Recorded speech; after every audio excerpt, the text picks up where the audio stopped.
hello साथी हो hello यतिखेर म यो बाख्रालाई तान्ने कोसिस गरेर तान्दा आउँदैन त्यतिकै आउँछ त्यो नतान्दा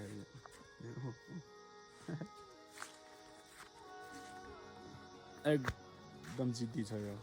होइन यसलाई बोका लगाएर आएको बोका खोजेर बोका लगाएर आएको यसलाई साथी हो यस्तो बाटो हिँड्दैछौँ हेर्न सक्नुहुन्छ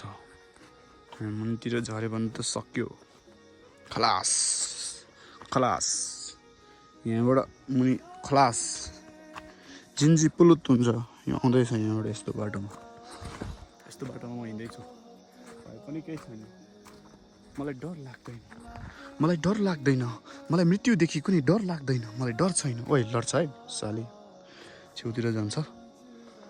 यहाँबाट झऱ्यो रोडमा पुग्छ रोडमा सिधै रोडमा पुग्यो भने मतलब छैन हामीलाई के मतलब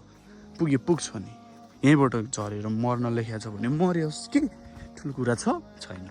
सिम्पल ओइ आइज साले गधा होइन गधी ल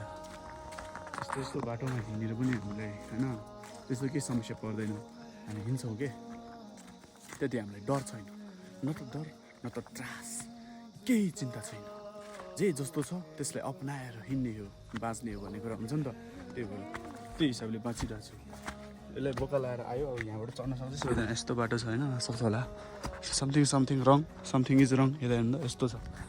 आयो है यो आयो हिँड्छ यो जहाँ पनि हिँड्छ त्यो रोडबाट गए पनि हुन्थ्यो तर त्यो रोडबाट अलिक धेरै बाटो लामो हुन्छ भनेर सर्टकट लिएर आएको म चाहिँ सर्टकट बाटो हिँडिरहेको हो गाइज तपाईँहरूलाई अब मेरो भिडियोमा यतिखेर स्वागत छ भन्नु मिलेन अघि नै स्वागत छ भन्नुपर्ने मैले अघि नै तपाईँहरूलाई स्वागत गरेन है यसको लागि माइन्ड नगर्नु होला यतिखेर भए पनि म स्वागत छ भन्न चाहन्छु ओ माइ गड हाहा भन्ने यताबाट चाहिँ यस्तो छ कि यति अग्लो रुख छ एउटा होइन यो रुखमा चढेर मैले स्याउला पनि काटेको थियो 1-2 वर्ष पहिला अहिले त काटेको छैन हाम्रो घर चाहिँ त्यहाँनिर हेर्नु ल यहाँनिर त्यहाँनिर हेर्नुभयो त्यो अलिकति देखाएको छ त्यहाँ अनि यस्तो बाटो हुँदै ट्याक्क लगाएर